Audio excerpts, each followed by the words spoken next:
સ્કંદ પુરાણની કથાને આગળ વધારીએ. ભાગ 131.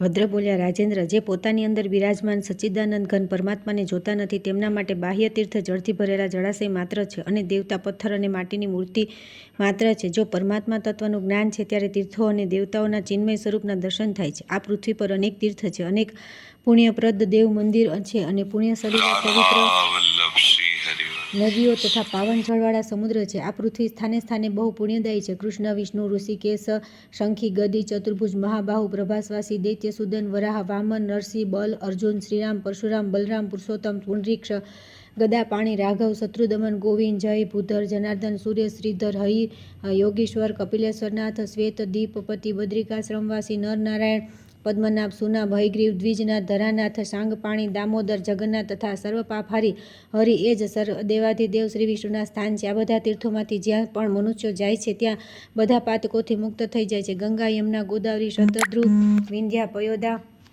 વરદા, ચર્ણાવતી, સરયુ, ગંડકી, ચંદ્રભાગા, વિપાશા તથા સોણા અને આ બીજી પણ ઘણી સરિતાઓ પુણ્યમય છે. હિમવાન પર્વત પણ પુણ્ય તીર્થ છે. આ બધાના નામોનું ઉચ્ચારણ કરવા માત્રથી સમસ્ત પાપો નષ્ટ થઈ જાય છે. માગસર માસમાં કાન્યકુબ્જ તીર્થમાં નિવાસ કરી સ્ત્રી પુરુષ શોકમુક્ત થાય છે તથા સ્વર્ગલોકમાં જાય છે. જો પોષ માસની પૂર્ણિમાએ અર્બુદાચલમાં નિવાસ કરે છે, મનુષ્ય પિતરોની સાથે અબજો વર્ષો સુધી સ્વર્ગલોકમાં આનંદ ભોગવે છે. જો ગયામાં માઘ માસની પૂર્ણિમાએ મનુષ્ય પિતરોનું શ્રાદ્ધ કરે તો તે ભગવાન વિષ્ણુના પરમધામમાં જાય છે. જે ફાગણની પૂર્ણિમાએ એક રાત હિમાલય પર નિવાસ કરે છે તે શ્રીહરિના ઉત્તમ લોકમાં જાય છે. મનીષી પુરુષ ચૈત્રની પૂર્ણિમાએ પ્રભાસ ક્ષેત્રમાં શ્રાદ્ધ કરે છે તો તેઓ પોતાના કુળમાં ઉત્પન્ન થયેલા પુરુષની સાથે આ મર્ત્યલોકમાં જન્મ લેતા નથી, મુક્ત થઈ જાય છે. જે વૈશાખની પૂર્ણિમાએ અવંતિપુરીના જળપ્રિય તીર્થમાં જળ પીએ છે તેઓ પરમગતિને પ્રાપ્ત થાય. જેઓ જ્યેષ્ઠ માસની પૂર્ણિમાએ ત્રિકૂપમાં શ્રાદ્ધ કરે છે તેઓ વૈકુંઠમાં જાય છે. શ્રાવણની અમાવસ્યાએ તથા પૂર્ણિમાએ પૂર્વ સાગરમાં સ્નાન, દાન, તપ અને શ્રાદ્ધ કરનાર પુરુષ શોકમુક્ત થઈ જાય છે. અને ભાદ્રપદ માસમાં પ્રભાસમાં શશિભૂષણનું પૂજન કરે છે તે દેવેશ સ્વરૂપ થઈ જાય છે.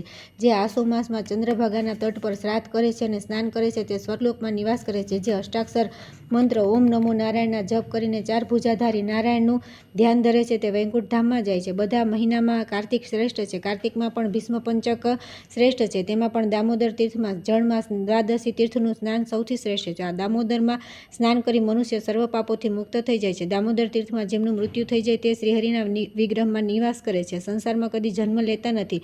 સોમનાથની સમીપ ઉદ્યાંત નામનો મહાન પર્વત છે. તેના પશ્ચિમ ભાગમાં રેવત પર્વત છે જ્યાં કાંચન શેખરા નદી વહે છે. તે પર્વતમાં લાલ, સફેદ, નીલ અને કૃષ્ણ ધાતુઓ છે.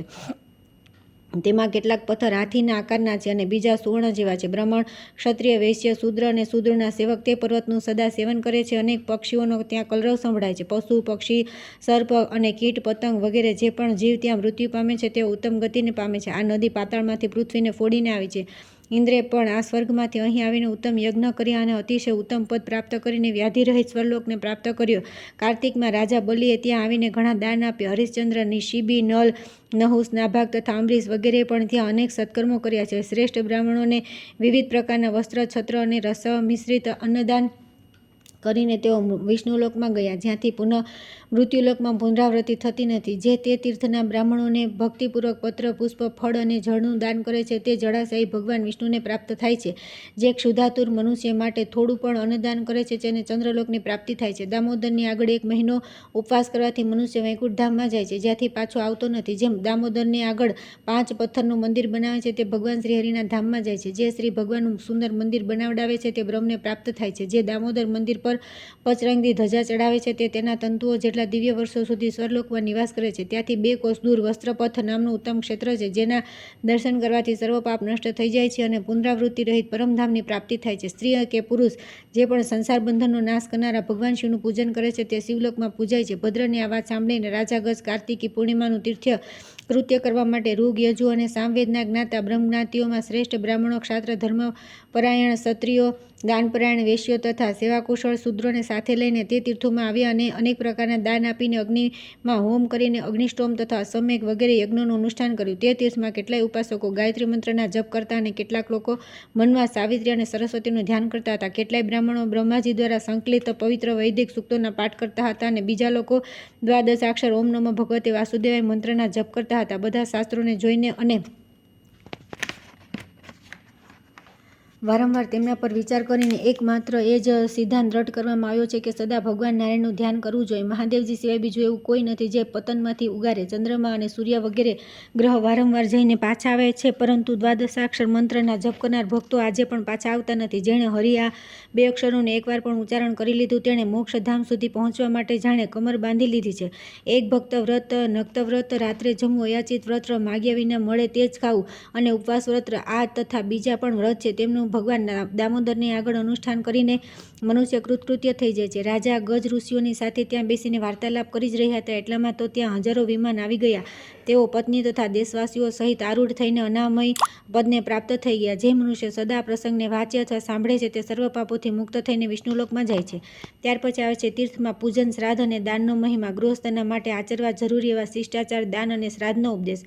સારસ્વત મુનિ કહે છે કે ગંગાજળ, મધ, ઘી, કંકુ, અગર, ચંદન, ગુગળ, બીલીપત્ર, ગુમ ના ફૂલ વગેરે જરૂરી સામગ્રીનો ભાર ખભા પર ઉઠાવીને જે પેદલ તીર્થયાત્રા કરે છે અને તીર્થમાં સ્નાન કરી શિવ, વિષ્ણુ અને બ્રહ્માજીના દર્શન કરી પૂજા કરે છે તે સર્વ બંધનોથી મુક્ત થઈ પ્રલયકાળ સુધી ભગવાન શિવનો પાર્ષદ બની રહે છે. જે સ્ત્રી, પુત્ર, મિત્ર, ભાઈ તથા સજ્જન પુરુષોની સાથે તીર્થયાત્રા કરે છે તથા તીર્થમાં ત્યાંના પ્રધાન દેવતાનું ચિંતન કરે છે તે ઉત્તમ ગતિને પ્રાપ્ત કરે છે. સુંદર દેવમૂર્તિનું નિર્માણ કરી તેને રથ પર પધરાવી પછી ચંદન, અગર, કપૂર, કુમકુમ, જાત જાતના પુષ્પ, ધૂપ, દીપ, ગીત, નૃત્ય અને વાદ્ય આદિ દ્વારા તેમની પૂજા કરવી. જે આ પ્રમાણે કરે છે તે જન્મભરના પાપોને ભસ્મ કરીને તેજોમય, સર્વવ્યાપી તથા વિશ્વનું સર્જન કરનારા ભગવાન પુરાણ પુરુષોત્તમના દર્શન કરીને મુક્ત થઈ જાય છે. તીર્થમાં સ્નાન કરી સંધ્યા વંદન, શ્રાદ્ધ તર્પણ વગેરે કરવાના વિશે બ્રાહ્મણની આજ્ઞા લેવી જોઈએ અને તેની વાત માનવી જોઈએ. ત્યાર પછી દર્ભ, તલ અને હવિષ્યનો શ્રદ્ધાપૂર્વક પ્રયોગ કરવો જોઈએ. તીર્થમાં અગસ્ત્ય, ભૃંગરાજ અને કમળના ફૂલ, કપૂર, અગર, ચંદન, કંકુ અને તુલસીદળ વગેરે સંકલ્પપૂર્વક ચડાવવાથી અનંત પુણ્યની પ્રાપ્તિ થાય છે. તીર્થભૂમિમાં તાંબુલ, ફળ, નૈવેદ્ય, તલ, દર્ભ અને જળની સાથે બીલા જેવડા પિંડ આપવા જોઈએ. અમાવસ્યા, પૂર્ણિમા, માતા પિતાની મૃત્યુ તિથિ, ગજછાય, શ્રાદ્ધ માટેનો સારો યોગ તથા ત્રયોદશી તિથિ અને શ્રાદ્ધને યોગ્ય દ્રવ્ય તથા શ્રેષ્ઠ બ્રાહ્મણ પ્રાપ્ત થતા પિતૃઓના ઋણથી મુક્ત થવા માટે ઘરે શ્રાદ્ધ કરવું જોઈએ. સાગરગામીની નદીના તટ પર શ્રાદ્ધ કરવામાં આવે તો ઘરથી 100 ગણું ફળ મળે છે. મનુષ્ય જો પ્રભાસ, પુષ્કર, ગયા, પિંડતારક, પ્રયાગ, ગોમતી, શિવ તથા દામોદરની સન્મુખ તથા નર્મદા વગેરે તીર્થોમાં શ્રાદ્ધ કરે તો તેના પિતૃઓ સર્વ પાપોથી મુક્ત થઈને ઉત્તમ ગતિને પ્રાપ્ત થાય છે અને શ્રાદ્ધ કરનાર પણ ઉત્તમ સંતાન, ઉત્તમ ભોગ પ્રાપ્ત કરીને દિવ્ય વિમાનમાં આરૂઢ થઈ સ્વર્ગલોકમાં જાય છે. કામ, ક્રોધ, લોભ, મોહ, મદ, માયા, માત્સર્ય, ચુગલી, અવિવેક, અવિચાર, અહંકાર, સ્વચ્છંદતા, ચપલતા, લોલુપતા, અન્યાય, સાધન, અયાસ, પ્રમાદ, દ્રોહ, દુસ્સાહસ, આળસ, દીર્ઘસૂત્રતા, પરસ્ત્રી ગમન, વધારે આહાર, આહારનો સર્વથા ત્યાગ, શોક અને ચોરી વગેરે દોષોનો ત્યાગ કરી જે ઘરમાં સદાચારપૂર્વક રહે છે તે મનુષ્ય આ પૃથ્વીનું, દેશનું અને નગરનું ભૂષણ છે. તે શ્રીમાન, વિદ્વાન તથા કુલીન છે અને તે જ બધા મનુષ્યમાં શ્રેષ્ઠ છે. જેણે દોષોનો પરિત્યાગ કરી દીધો છે તેના દ્વારા સ્નાન, સંધ્યા, જપ, હોમ, શ્રાદ્ધ, તર્પણ તથા દેવ પૂજા વગેરે સત્કર્મ સંપન્ન થાય છે. પ્રયાગ, કુરુક્ષેત્ર, સરસ્વતી નદી, સમુદ્ર, ગયા, રુદ્રપદ, નર નારાયણનો આશ્રમ, પ્રભાસ, પુષ્કર, કૃષ્ણ, ગોમતી, પિંડ તારક, વસ્ત્રાપથ, પુણ્યગીરી, દામોદર, ભીમેશ્વરી, નર્મદા, સ્કંદ તીર્થ, રામેશ્વર વગેરે, ઉજ્જૈની, મહાકાલ, કાશી, કલિંગ અને મથુરા તીર્થોની મનુષ્ય એકવાર પણ યાત્રા કરે છે તો તે બ્રહ્મહત્યા વગેરે સમસ્ત દોષોથી મુક્ત થઈ જાય છે. ગંગા વગેરે નદીઓ જે સમુદ્રને મળી છે તેમાં ડગલે ડગલે પુણ્યોના નાશ થઈ જાય છે. કામભોગમાં આસક્ત ચિત્તવાળા જે મૂર્ખ માનવ સ્ત્રીઓમાં આસક્ત રહે છે તેમની એવી વિપરીત ધારણા છે કે સુંદર સ્ત્રીઓનું શરીર પોતાના અપવિત્ર શરીરથી કંઈક ભિન્ન વસ્તુ છે. તેઓ મુક્તિમાર્ગથી ભ્રષ્ટ થઈને પશુઓનીમાં જન્મ લઈ લે છે. જે મનુષ્ય તંદુરસ્ત, નિરોગ શરીર અને નિરોગ પ્રાપ્ત કરીને ગંગા વગેરે તીર્થોમાં જતા નથી તે અજ્ઞાનીઓ જીવિત હોવા છતાં મરેલા જેવા છે. પ્રથમ શુભ અશુભ કર્મોના બંધન કાપીને પછી કલ્યાણપ્રદ મોક્ષની ઈચ્છા કરવી. જો આવું ન થઈ શકે તો મનુષ્ય સદા શુભ કર્મ જ કરવા જોઈએ. દરરોજ ઉઠીને સ્નાન કરવું, ત્યાર પછી ભગવાનની પૂજા કરવી, સત્ય બોલવું, સર્વનું હિત કરવું, યથાશક્તિ દાન કરવું, નિંદા ન કરવી, પરસ્ત્રીથી દૂર રહેવું, સોનાની ચોરી, જમીનનું અપહરણ, બ્રાહ્મણના ધનનો ત્યાગ, બ્રાહ્મણ, સ્ત્રી, રાજા, બાળક, વૃદ્ધ, તપસ્વી, પિતા, માતા તથા ગુરુજન આમનું મનથી પણ કદી અપ્રિય ન કરવું. દેશ કાળનું જ્ઞાન તથા પાત્ર અપાત્રનો વિવેક રાખવો જોઈએ. ગૃહસ્થોએ યાચકોને છાયા, તૃણ, અન્ન, વસ્ત્ર, છાશ, અગ્નિ, લાકડા, ઔષધ અને શાક વગેરે આપવા. એકાદશી, પૂર્ણિમા, ચતુર્દશી, અષ્ટમી, અમાવસ્યા, વ્યતિપાત, સંક્રાંતિ, ગ્રહણ, વેદૃતિ, માતા પિતાની મૃત્યુ તિથિ, યુગાદી તિથિ અને મન્વાદી તિથિઓ પોતાના ઘરમાં શ્રાદ્ધ, દાન અને કીર્તન વગેરેનું આયોજન કરવું જોઈએ અથવા ઉક્ત તિથિઓએ તીર્થમાં જવું જોઈએ કારણ કે ત્યાં શ્રાદ્ધ તર્પણ કરવાથી ઘર કરતાં 100 ગણું ફળ મળે છે. ગૃહસ્થ પુરુષે ઇન્દ્રિયોને વશ રાખવી, મદિરાપાન અને જુગાર રમવાનું છોડી દેવું, વિવાદ કરવું અને લડાઈ કરવી એ પ્રયત્નપૂર્વક ત્યાગી દેવું. સ્નાન, દાન, જપ, હોમ, દેવ પૂજન અને બ્રાહ્મણ પૂજન વગેરે પુણ્યકર્મ જો ઉક્ત તિથિઓમાં વિધિપૂર્વક કરવામાં આવે તો તે બધા અક્ષય થઈ છે. કોઈ શ્રેષ્ઠ બ્રાહ્મણને છેવટે એક ગાયનું પણ દાન આપવું. તે ગાય વસ્ત્રાભૂષણોથી શણગારેલી, દૂધ આપતી, વછરાવાળી અને તરુણી હોવી જોઈએ. તે એક ગાય પણ બ્રાહ્મણને દાન કરે છે તે બધા પાતકોથી મુક્ત થઈ જાય છે. જ્યારે યમદૂતો કોઈ જીવને યમમાર્ગ પરથી લઈ જાય છે તે સમયે દાનમાં આપેલી નંદા ગાય ત્યાં આવીને આપણા પુત્રની જેમ અને યમદૂતોને જીતીને દાતાને સાથે લઈને શિવલોકમાં પહોંચાડી દે છે. જો પોતાના આહારમાંથી ચોથો ભાગ રાંધેલું અન્ન કાઢીને દાન કરવામાં આવે તો દાતા નિશ્ચય ધ્રુવલોકમાં જાય છે. જે દરરોજ પોતાના આહાર જેટલું અન્ન ગાયોને ગોગ્રાસ રૂપે આપવામાં આવે તો તે આપનાર પુરુષ શિવલોકમાં જાય છે. ઉખડ, ઘંટી, ચૂલો અને ઝાડુ વગેરે દ્વારા જે પાપ થાય છે તે પાપને ગૃહસ્થ પુરુષ દરરોજ ભિક્ષા આપીને ક્ષય કરે છે. એક ગ્રાસ અન્નની ભિક્ષા હોય છે. જ્યાં આટલી ભિક્ષા દરરોજ આપવામાં આવે છે તે સાચા અર્થમાં ઘર છે. બીજું ઘર તો સ્મશાન જેવું દેખાય છે. ઘર, અન્ન, જળ, સીધાન, છત્રી, પગરખા, કમળ અને વસ્ત્રદાન આપી મનુષ્ય સ્વર્ગમાં જાય છે. જે થાકેલાને વાહનનો લાભ આપે, તપસ્યાને પાણી આપે અને ભૂખ્યાને અન્ન આપે તે સ્વર્ગમાં જવાનો અધિકારી છે. દરરોજ યથાશક્તિ ભૂખ્યાને ભોજન આપવું જોઈએ, કેમ કે પ્રાણ અન્નમય છે. તેથી તેના દ્વારા પ્રાણી સંતુષ્ટ થાય છે. સંસારમાં ભૂખ જેવું બીજું કોઈ દુઃખ નથી. તેની દવા છે અન્ન. અન્નથી જ પીડા શાંત થાય છે. તેથી અન્નદાન ઉત્તમ છે. અન્ન, વસ્ત્ર, ફળ, જળ, છાશ, શાક, ઘી, મધ, પત્ર, પુષ્પ, પગરખા, ગોદડી, લાકડી, કમંડળી, છત્રી, વાસણ, વિદ્યા, પુસ્તક, દેવપૂજા, કન્યા, દર્ભ, યજ્ઞોપવિત, બીજ, ઔષધિ, ગૃહ, રત્ન, ક્ષેત્ર, યજ્ઞપાત્ર, યોગપાઠ, કાળું મૃગચર્મ, બુદ્ધિદાન, ધર્મોપદેશ તથા ધર્મકથા આ બધા દ્વારા હંમેશા દાન કરતા રહેવું જોઈએ. આનાથી અવશ્ય કલ્યાણ થાય છે અને દાતા બધા પાપોનો નાશ કરી શિવલોકમાં જાય છે. શ્રદ્ધામાં કુલીન, વેદજ્ઞ, ક્રોધરહિત, પવિત્ર, સદાચારી ગૃહસ્થ બ્રાહ્મણોને ભોજન કરાવવું જોઈએ. શ્રાદ્ધના એક દિવસ પહેલા નિષ્કામ, લોભરહિત અને નિરોગી બ્રાહ્મણોને નિમંત્રણ આપવું જોઈએ, પરંતુ સંપૂર્ણ ગામના પુરોહિતને નહીં. તે નિમંત્રણ બ્રાહ્મણોને આગળ વિધિપૂર્વક પિંડદાન કરવું જોઈએ. શ્રદ્ધા વિના કરેલું શ્રાદ્ધ નિષ્ફળ થાય છે. તેથી ક્રોધનો ત્યાગ કરી શ્રદ્ધાપૂર્વક શ્રાદ્ધનું અનુષ્ઠાન કરવું જોઈએ. શ્રાદ્ધ કર્મમાં બલિવૈશ્વ દેવના અંતમાં વાનપ્રસ્થ, બ્રહ્મચારી, પથિક તથા તીર્થસેવી અતિથિનો સત્કાર કરવો જોઈએ. ગૃહસ્થોએ યથાશક્તિ સંન્યાસીઓનું હંમેશા પૂજન કરવું જોઈએ. ત્યાર પછી આવે છે રાજા બલિના રાજ્યની પ્રશંસા. નારદજીનો બલિને રાજાના કર્તવ્યનો ઉપદેશ. ઉત્પાત શાંતિના માટે બલિ દ્વારા યજ્ઞનો પ્રારંભ.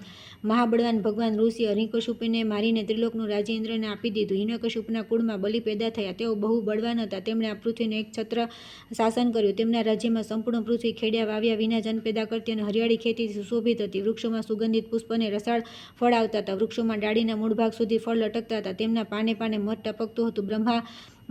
બધા બ્રાહ્મણો ચારેય વેદના જ્ઞાતા હતા. ક્ષત્રિયો યોધકુળમાં કુશળ, વૈશ્ય ગૌસેવા પરાયણ તથા શૂદ્ર દ્વિજ માત્રની સેવામાં તત્પર હતા. બધા લોકો દરિદ્રતા, દુઃખ અને અકાળ મૃત્યુના ભયથી મુક્ત અને દીર્ઘજીવી જીવતા હતા.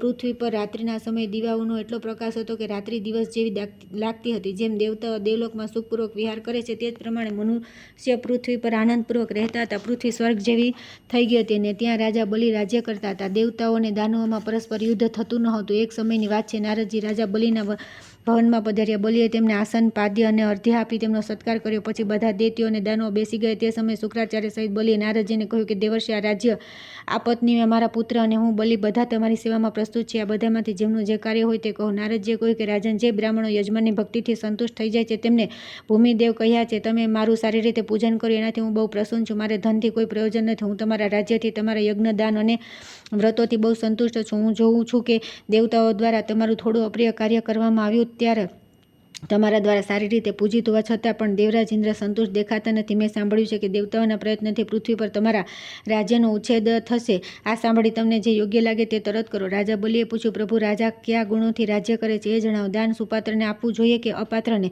નારદજીએ કહ્યું કે રાજા 36 ગુણોથી સંપન્ન થઈ રાજ્ય કરે છે તે જ રાજ્યનું ફળ પામે છે. રાજા પાપ રહિત હોય તો બધા ધર્મનો પ્રેમપૂર્વક અનુષ્ઠાન કરતા રહીને આસ્તિક બની રહે. ગુપ્ત રૂપે અર્થના સાધન ઊભા કરે. કામનાઓ છોડી દે અને ઉદંડતાથી દૂર રહે. પ્રિય વચન બોલે પરંતુ કદી દીન ન બને. શૂરવીર થઈને રહે પરંતુ ડીંગ ન હાકે. દાતા હોય કે પરંતુ કૃપાત્રને ત્યાં ધનની વૃષ્ટિ ન કરે. ધૃષ્ટ થઈને રહે પણ નિષ્ઠુર નહીં.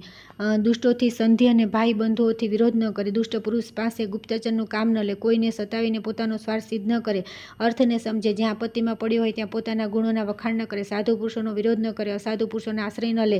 સારી રીતે તપાસ કર્યા વિના કોઈને દંડ ન કરે. ગુપ્ત મંત્રણાને પ્રકાશિત ન કરે. લોભી પુરુષને દાન ન આપે. અપકારીઓ પર વિશ્વાસ ન કરે. સ્ત્રીને અત્યંત ગુપ્ત રાખે. બળવાન રાજા બીજાના અપરાધ ક્ષમા કરે. સ્ત્રીનું અત્યંત સેવન ન કરે. પ્રિય તથા હિતકર ભોજન કરે. અહિતકર નહીં. નહીં, જે ચોર નથી એવા મનુષ્યોનો સત્કાર કરે, નિષ્કપટ ભાવે ગુરુની સેવા કરે, દેવતાઓની પૂજા દેખાડવા માટે ન કરે, અનંતિત લક્ષ્મીની ઈચ્છા કરે, સ્વાર્થ ત્યાગીને સેવા કરે, કાર્યદક્ષ અને સમયનો જ્ઞાતા હોય, વાતચીત કરતા ભોજન ન કરે, કોઈ પર અનુગ્રહ કરતા તેના પર આક્ષેપ કરે, જાણી જોઈને પ્રહાર ન કરે, શત્રુઓને મારીને શેષ ન રહેવા દે, અકસ્માત ક્રોધ ન કરે, અપરાધીઓ પ્રત્યે પણ મૃદુ વ્યવહાર કરે. આ પ્રમાણે આચરણ કરવાથી રાજ્ય સુસ્થિર થાય છે. જો કલ્યાણ ચાહતા હો તો યોગ દ્વારા આત્મજ્ઞાન પ્રાપ્ત કરો. તપસ્યા, સ્વાધ્યાય, દાન, તીર્થયાત્રા તથા આશ્રમવાસ આ બધા આત્મજ્ઞાનની 16મી કળાને બરાબર પણ નથી. તમારે સંસાર પ્રત્યે વૈરાગ્ય રાખવો અને બ્રાહ્મણોનું પૂજન કરવું જોઈએ, વિવિધ પ્રકારના યજ્ઞોનું અનુષ્ઠાન તથા ભગવાન નારાયણનું ચિંતન કરવું જોઈએ. રાજનનું પ્રસંગવશ અહીં આવી ગયો હતો, હવે જાઉં છું.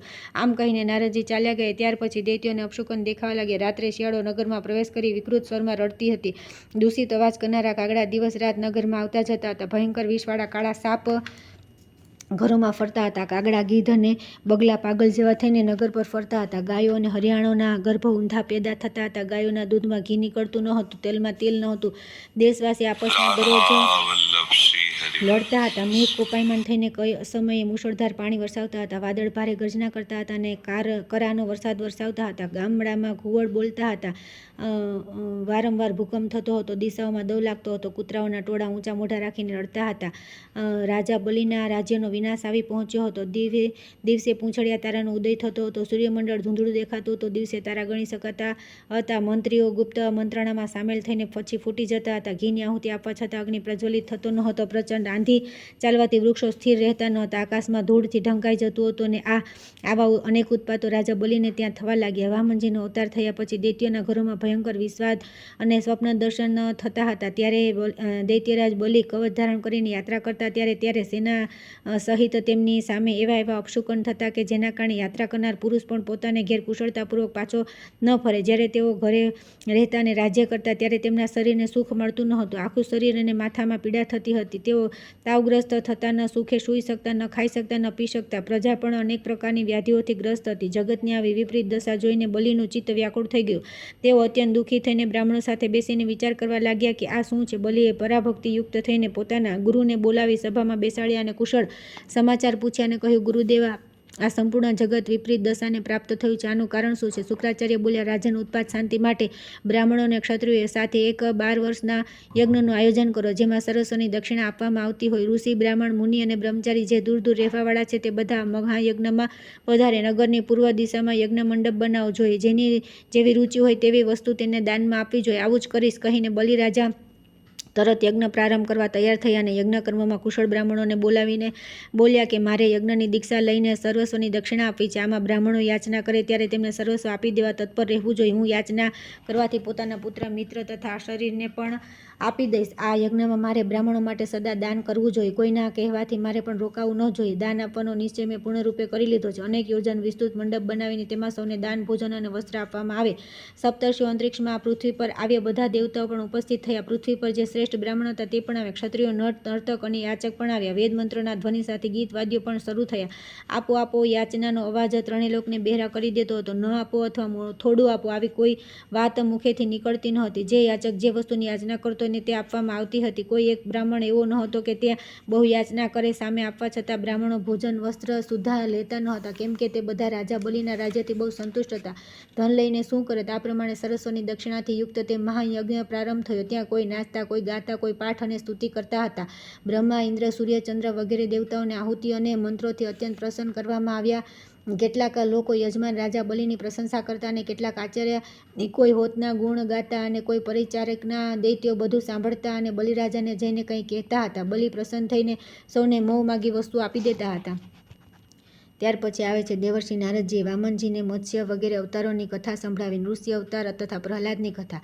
મહાદેવજી કહે છે કે એકવાર દેવર્ષિ નારદ વામનજી પાસે ગયા અને તેમના પૂછવાથી આ પ્રમાણે બોલ્યા કે પ્રભુ, હું સ્વર્ગલોકથી અહીં આવ્યો છું. દરરોજ સૂર્યના આગમનના બ્રહ્માનો દિવસ પૂરો થયો છે. દિવસના અંતે રાત થાય છે અને બ્રહ્માજીને રાત્રિમાં બધા દેવતાઓનો નાશ થઈ જાય છે. પછી મૃત્યુલોકની તો વાત જ શું કહું, જ્યાં દરરોજ માણસનું મૃત્યુ થાય છે. આકાશ ધૂમડાથી ઢંકાઈ ગયું છે. બધા દેવતાઓ બલિરાજાને ઘેર ગયા છે. સપ્તર્ષિ તથા બ્રાહ્મણો અને બ્રહ્મચારી પણ ત્યાં પહોંચ્યા છે. આહા, હું તુમ્રુ પર્વત, અપ્સરાઓ તથા ગંધર્વો આ બધા રાજા બલિના ભવનમાં ગયા છે. હું પણ તેમનો યજ્ઞ જોવા માટે જવા વિચારું છું. એવું સાંભળ્યું છે કે રાજા બલિ 999 યજ્ઞ કરી ચૂક્યો છે. આ પૂરેપૂરો થતાં આ ત્રણેય લોક પર દૈત્યોનો અધિકાર થઈ જશે. ત્યાં આવી પ્રતિજ્ઞા કરીને યજ્ઞનો આરંભ કરવામાં આવ્યો છે. બ્રાહ્મણોને તેમની જે ઈચ્છા હશે તે વસ્તુ આપવામાં આવશે. બલિનું કહેવું છે કે કોઈ ના પાડે તો પણ બ્રાહ્મણને મોંમાગી વસ્તુ અવશ્ય આપવામાં આવશે. મારી વાત સત્ય થશે. હું મારા સેવકો, પ્રિય પુત્રો, સંપૂર્ણ રાજ્ય તથા મારી જાતને પણ માગવાથી આપી દઈશ. મારો યજ્ઞ વ્યર્થ ન થવો જોઈએ.